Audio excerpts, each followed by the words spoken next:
പാലപ്പറ്റ പള്ളിയുടെ മുമ്പിലെത്തിയപ്പോൾ 2 കൂട്ടരും കൂടി തർക്കം. പാലപ്പറ്റ പള്ളിയിൽ ഇത് കണ്ടു നിൽക്കുന്നൊരു വയസ്സായ സാധു കുഴഞ്ഞു വീണാണ് മരിച്ചു. അപ്പം അച്യുതാനന്ദൻ പറയുന്നത് കേട്ടില്ലേ നിങ്ങൾ? ഈ അഹമ്മദിൻ്റെ പേരിൽ കൊലക്കുറ്റത്തിന് കേസെടുക്കണം. അപ്പം അഹമ്മദ് ഡൽഹിയിലാണ്. ആലോചിക്കണം എന്താ ഇതിൻ്റെ സ്ഥിതി എന്ന് പറയുക. ഇത് ഇവരുടെ ഒരു സുഖക്കടാണ്. എന്നിട്ട് പറയാൻ ഞങ്ങളാണ് ഈ രാജ്യത്ത് മനുഷ്യന്മാരെ സ്നേഹിക്കണവർ. ആരാ? സാക്ഷികളെ വരെ കൈകാര്യം ചെയ്യാൻ ഞങ്ങൾക്ക് ടീമില്ലേ? ഞങ്ങളെ പ്രവർത്തകൻ ഷാദുലി മരണപ്പെട്ടപ്പോൾ ഒരുപാട് ആളുകൾ തലശ്ശേരി ബസ് സ്റ്റാൻഡിൽ ആ കൊലപാതകം കാണുകയാണ്. പക്ഷെ സാക്ഷി പറഞ്ഞാൽ വകവരുത്തും നിങ്ങളെ ഭീഷണി ഭയന്ന് ആരും സാക്ഷി പറയാൻ തയ്യാറായില്ല. തലശ്ശേരി ജഡ്ജി ആ കേസിൻ്റെ വിധി പറഞ്ഞത് ഇങ്ങനെയാണ്: ഈ കേസിൽ കണ്ടവരാരും സാക്ഷി പറയാൻ തയ്യാറില്ല എന്ന ഒറ്റ കാരണത്താൽ ഞാൻ ഈ കേസിലെ പ്രതികളെ വെറുതെ വിടുന്നു. ദൈവത്തിൻ്റെ കോടതി ഇവർക്ക് അർഹമായ ശിക്ഷ നൽകട്ടെ. ആ വിധിയിൽ പറയാം, ദൈവത്തിൻ്റെ കോടതി ഇവർക്ക് അർഹമായ ശിക്ഷ നൽകട്ടെ. മാർക്സിസ്റ്റ് പാർട്ടി രക്തം കൊണ്ട് കളിക്കണ പാർട്ടിയാണ്. ഓല മുദ്രാവാക്യം തന്നെ അങ്ങനെയല്ലോ: രക്തപതാക സിന്ദാബാദ്, രക്തസാക്ഷികൾ സിന്ദാബാദ്. രക്തത്തിൽ കുറഞ്ഞൊരു കച്ചവടമില്ല. ഓരോ തുള്ളി ചോരയിലും 1000 പേരുയരുന്നു. അപ്പോൾ ഓരോ തുള്ളി ഇങ്ങനെ എത്തിക്കാണ്ടിരിക്കണം. അപ്പോഴേ 1000 പേര് ഇങ്ങനെ പൊന്തിക്കാണ്ടിരിക്കുള്ളൂ. പാർട്ടിയുടെ സമ്മേളനം നടക്കുമ്പോൾ കണ്ണൂരിൽ ഒരു പ്രത്യേക ചടങ്ങുണ്ടായി. പാർട്ടിക്ക് വേണ്ടി 3 കൊല്ലത്തിനിടയിൽ മരിച്ച 141 സഖാക്കളെ പ്രത്യേകം പേരെടുത്ത് പറഞ്ഞിട്ടാണ് യോഗം തുടങ്ങിയത്. 141 ആള്. അടക്കൻ്റെ കണക്കല്ല ഞാൻ പറഞ്ഞ, ആൾക്കാരെ കണക്കാണ്. 141 സഖാക്കൾ 3 കൊല്ലത്തിനിടയിൽ മരിച്ചു അത്രേ.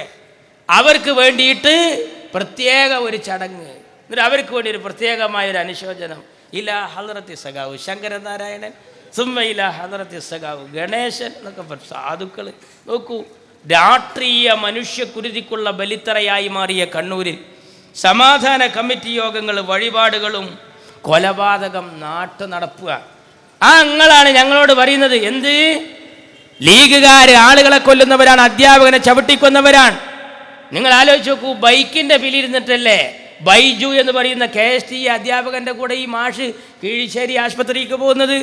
അനുജനുമായി സംസാരിക്കുന്നു, ഭാര്യയുമായി സംസാരിക്കുന്നു, അത് കഴിഞ്ഞ് ഉദ്യോഗസ്ഥരുമായി സംസാരിക്കുന്നു. രാമനാട്ടുകരക്കും പുളിക്കലിനും ഇടയിൽ വെച്ച് അദ്ദേഹം മരിക്കുകയാണ്. നിങ്ങൾ ആലോചിക്കണം, ആ മാഷ് ഈ പുസ്തകത്തിൻ്റെ സമരത്തിൻ്റെ കാര്യത്തിൽ നമ്മളെ കൂടെയാണ്.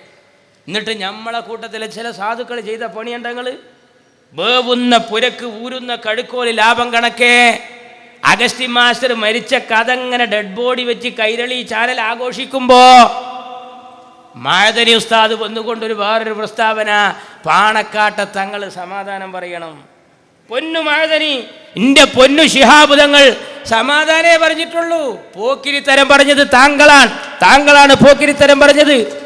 പാണക്കാട്ടെ തങ്ങൾ ഈ സമുദായത്തെ ആത്മസംയമനത്തിൻ്റെ താരാട്ട് പാട്ട് പാടിയിട്ട് തൊട്ടിലിട്ടാട്ടുകയാണ് എന്നാ താങ്കൾ പറഞ്ഞത്. ആ ശിഹാബ് തങ്ങൾ ഒരു കുഴപ്പത്തിന് നേതൃത്വം കൊടുക്കുന്ന ആളാണോ? അങ്ങാടിപ്പുറം ക്ഷേത്രത്തിൻ്റെ ഗോപുരവാതിൽ കത്തിയപ്പോൾ എൻ്റെ ശിഹാബ് തങ്ങൾ അവിടെ വന്നൊരു രംഗമുണ്ട്. അതിനെ വർണ്ണിച്ചുകൊണ്ട് കേരളത്തിൻ്റെ എഴുത്തുകാരൻ MT വാസുദേവൻ നായർ പറഞ്ഞൊരു വർത്താനുണ്ട്, മറക്കാൻ പറ്റൂല മഅദനി, കേട്ടോ. MT പറയാൻ, പാണക്കാട്ടെ തങ്ങളെപ്പോലത്തെ ഒരു മഹാൻ കേരളത്തിൽ ജനിച്ചിട്ടില്ലായിരുന്നുവെങ്കിൽ കേരളത്തിൻ്റെ ഗതി എന്താകുമായിരുന്നു എന്ന് ഞാൻ ഇടക്കിടക്കൊക്കെ ഓർത്തു പോകാറുണ്ടായിരുന്നു. എന്ത്? പാണക്കാട്ടെ തങ്ങളെപ്പോലത്തെ ഒരു മഹാൻ കേരളത്തിൽ ജനിച്ചിട്ടില്ലായിരുന്നുവെങ്കിൽ കേരളത്തിൻ്റെ ഗതി എന്താകുമായിരുന്നു എന്ന് ഞാൻ ഇടക്കിടക്കൊക്കെ ഓർത്തു പോകാറുണ്ട്. ഓ, ആ MT വാസുദേവൻ നായരെ തലച്ചോറ് ഈ ചങ്ങായിക്കില്ലാതെ പോയല്ലോ, പോട്ടെ. ആ MTയുടെ തലയെങ്കിലും ഇയാൾക്കില്ലാതെ പോയല്ലോ, പോട്ടെ. ആ MTയുടെ തലയിൽ മുളച്ചൊരു രോമമെങ്കിലും മഅദനിക്കുണ്ടായിരുന്നുവെങ്കിൽ ഈ സമുദായം എത്ര ധന്യമായിരുന്നു. പിന്നെ മൂപ്പര് അടുത്ത പ്രസ്താവന എന്താ? പുസ്തകത്തിലെ മതനിന്ദയേക്കാൾ മാരകം കൊലപാതകം. പുസ്തകത്തിലെ മതനിന്ദയേക്കാൾ മാരകം കൊലപാതകം. ഫ്ലാഷ് ന്യൂസ് ഇങ്ങനെ കാണുകയാണ്. മാർക്സിസ്റ്റ് പാർട്ടിക്ക് വേണ്ടി ദല്ലാൾ പണിയെടുക്കുകയാണ് ഇവരൊക്കെ. ഞാൻ ചോദിക്കുന്നു, പുസ്തകത്തിലെ മതനിന്ദയേക്കാൾ മാരകം കൊലപാതകം അല്ല മഅദനി. കൊലപാതകത്തിനായി ഭയങ്കരം വേറൊന്നുണ്ട്. കൊലപാതകത്തെക്കാളും ഭയങ്കരം അൽ ഫിത്നത്തു അശദ്ദു മിനൽ ഖത്ൽന. കൊലപാതകത്തിനേക്കാളും ഭയങ്കരം ഫിത്നയാണ് മഅദനി. ഫിത്ന നിങ്ങളൊക്കെ നടത്തിക്കൊണ്ടിരിക്കുന്നത് അതാണ്. ഞങ്ങളെ കുട്ടികൾ നേരത്തെ ഇവിടെ സൂചിപ്പിച്ച പോലെ പുസ്തകം കത്തിക്കാനായിട്ട് പോയതല്ല. ഈ നാട്ടിലെ പീടിക കുത്തി തുറക്കുന്ന, എല്ലാ വീട്ടിലും കോഴിനെ കക്കുന്ന, ആഭരണം കക്കുന്ന ഒരുത്തൻ, ആ ഒരുത്തനെതിരെ ഈ മഹലിൽ ഒന്നായിട്ടൊരു ധർണ നടത്തുക നോട്ട് അങ്ങാടിയിൽ. അപ്പോൾ അങ്ങനെ വരിക, തൈലം തേച്ചിട്ട് അതിൻ്റെ നടുവ് കൂടി എന്താ ഉണ്ടാകുക? മീസ വെച്ച ആൺകുട്ടികൾ അതാണ് തെളിയിക്കും അല്ലേ? എന്തുണ്ടായി? അങ്ങോട്ടൊരു വണ്ടി വരാത്ത സ്ഥലത്തേക്ക് ഈ സാമൂഹ്യപാഠ ബുക്കേറ്റ് എന്താ വരാൻ കാരണം? ആ ലോറിയിൽ കൊണ്ടുവരുമ്പോൾ ഇങ്ങനെ കിലോ 10 എന്ന് പറഞ്ഞ് വന്നതാ. അതിനിടയ്ക്ക് ഈ പുസ്തകമായിട്ട് വരുമ്പോൾ ഒരു പ്രകോപനം സൃഷ്ടിക്കാനല്ലേ? ഞങ്ങളെ കുട്ടികൾക്കൊരു സ്വഭാവം ഉണ്ട്, അത് നിങ്ങൾക്കുണ്ടല്ലോ. നിങ്ങൾ ഇത്ര മോശക്കാരാണോ?